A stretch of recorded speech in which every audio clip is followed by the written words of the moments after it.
family is always together. No family left behind. For family.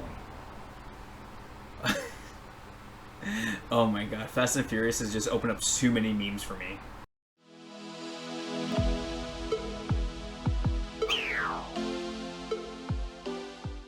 What is up, my fellow nerds, and welcome to Nerdy News Night, a spiritual successor to Comics Cons and Beyond.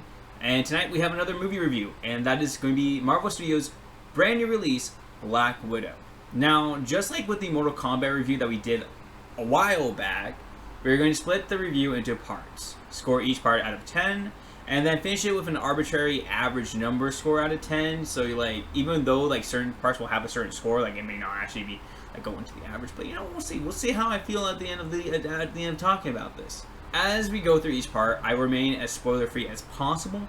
However, anything that is shown in trailers or in clips on like TV, shit like that, YouTube, that's fair game. So that's on you for not like looking at it and then clicking on this video. Everything else is gonna be spoiler-free. So like the only thing that will be like main details are things that have been like established primarily outside of actually needing to watch the movie, you know? Alright, let's get started. First, let's go over story writing. Now, story writing also takes place with like the story pacing, the story elements, like what's driving the characters, all that fun shit. And it kind of goes into the script, but the script is definitely something else because the dialogue is something else, you know. There's a lot that goes into this. I'm learning everything about this because of film majors. Film majors are a lot more detailed than I expected.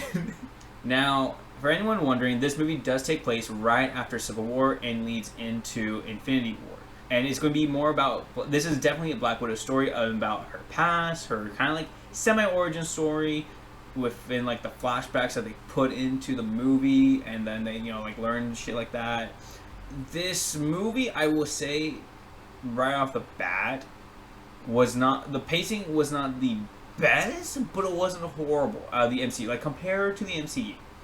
Or the first two acts, like the first act was definitely my favorite. Like, that was great pacing. You know, great setup for everything. You know, you got everything you needed in the first act. I didn't feel like anything was like really missing or it felt awkward. The second act was still a good transition. You know, we still had a good followed pace through it. You know, it kept up with the first act. The action kept through. Comedy one-liners were not overpowering. They weren't forcing any like stupid story elements that didn't need to be there. That would like be pointless. You know. Shit that does come in handy later on in the third act. But speaking about the third act, and that's the final act of the movie, it did feel a little rushed, where they seem to bring all endpoints to the story and meld them all together, leaving a pretty anticlimactic ending, in my opinion. If you guys have watched it, you can say your own opinion later on in the comments or, you know, in chat. But it was a little rushed. Without getting into too many spoilers, there are about like 4 theme/driving points for our characters interwoven into the story. Like, big thing is family, revenge, comedy, and closure. So like these 4 things were like the main driving points and like built into the themes like the core part of the movie. Each one was actually brought together fairly well. I thought it was going to be really messy and forced, like what they did with Ant-Man and the overpowering comedic effect. Like, it was like, I did not care for all the fucking one-liners that was forced on Ant-Man. That too much comedy. Like, this one was actually definitely carried by Florence and David Harbour. Like Florence Pugh, who played the sister, and David Harbour, which played Red Guardian, aka the father of Black Widow. And they carried on these roles very well throughout the movie. Like, they were the ones that honed in on the comedy and the meaning of family, which I thought was great. Like, it was a good driving point. The thought of closure and revenge was a huge driving point for our favorite red-headed spy and Avenger, and it was actually handled fairly well. Like, it wasn't just like revenge. Like, I need to have revenge. There was good breaks in between to have that like character build up for her, you know. But however, it didn't work out for all the characters. Now, because like some of the parts of the story that had a sense of revenge driven was really forced and wasn't needed. The overall family arc theme driven into the story was a nice way to bring our characters together and was a good glue for the movie. Like a good glue to keep them all like together, because family is always together. No family left behind. Even though it carried throughout the movie very well, the ending still fell flat with it. And I won't go into there because spoilers. So without getting too much into the story, with that very basic summary of like what was right and what was wrong with the movie, I give it a good 6 out of 10 because the first 2 acts held perfectly. The third act just didn't land the mark to carry it all the way through. With that, we also have to get into the good story writing and pacing, which means a good script to go along with it. So with the script, that's more about like dialogue and the execution of our story by the actors, the directing, shit like that. This one is going to be short because a lot of it does intertwine back to what we talked about story writing. But again, they're 2 totally different. The one-liners were great. Again, like what I said about Florence Pugh and David Harbour playing their characters, the execution of the comedic one-liners and comedic relief were amazing. They weren't overly done. They weren't overly powerful. Like, it didn't take away from the actual serious, dramatic parts of the movie. And the interactions between the characters and their dialogue were solid. Like, Scarlett Johansson with Florence and their sisterly bond in the movie really felt good. The rest of the family, how they meld together, is like you're sitting at times it felt like you're sitting at Thanksgiving with your family. Like, they had that chemistry built already. With the grading on the script, I loved it. I loved the dialogue. There was no real weak dialogue in there, and then it felt flat and predictable and cliche. I give it a 9 out of 10. 9 out of 10 on delivery and interaction of the actors. Like, it was good. I loved how the script was delivered. It was great.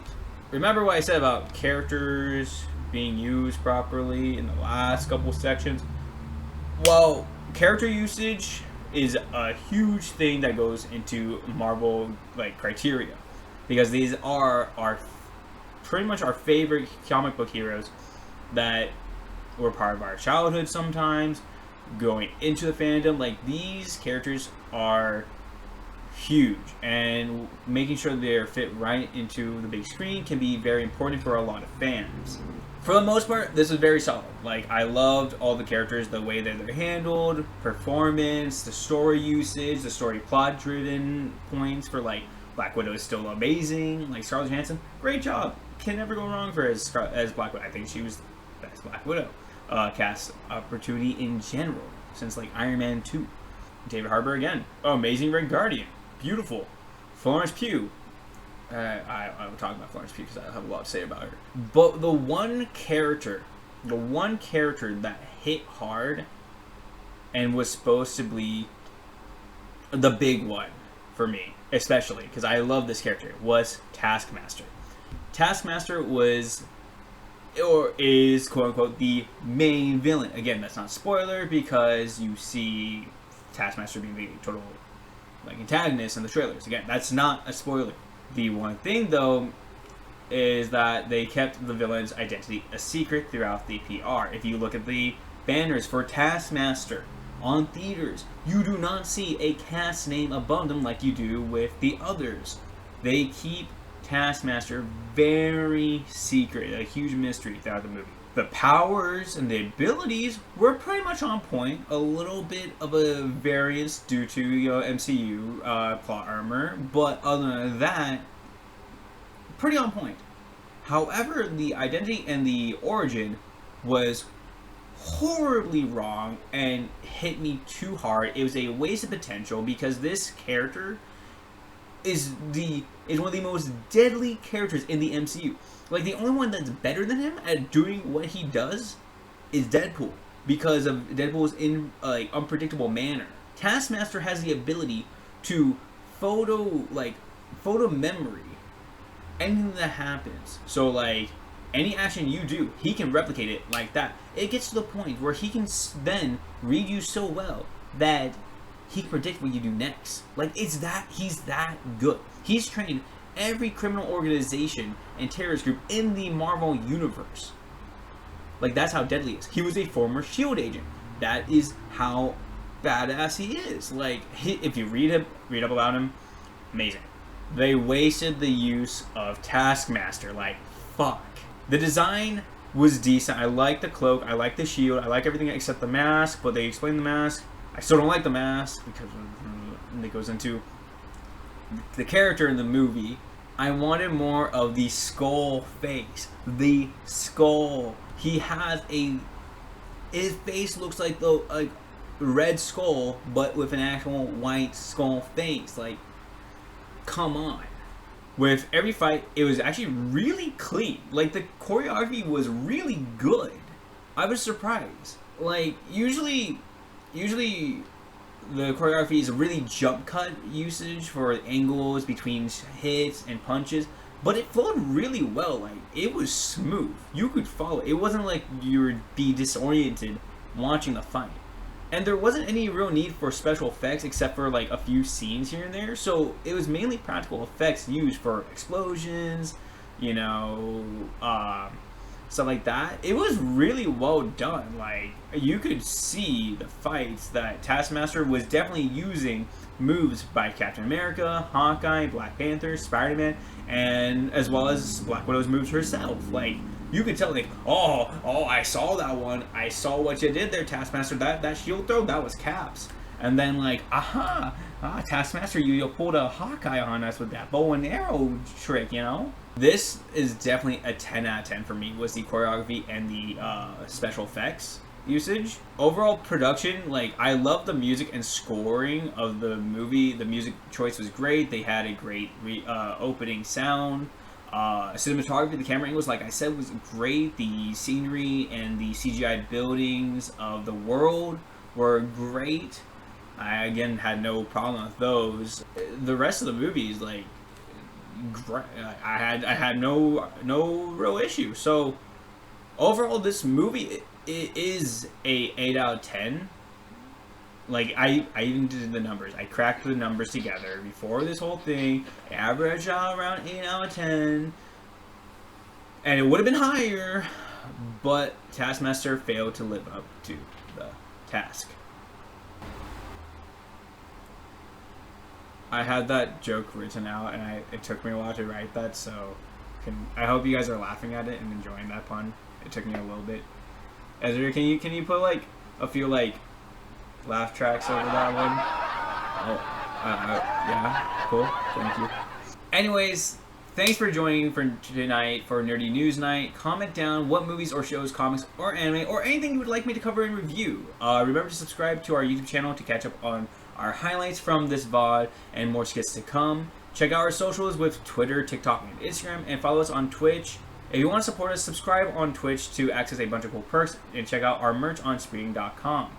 Till next time, guys, I'll see you next time.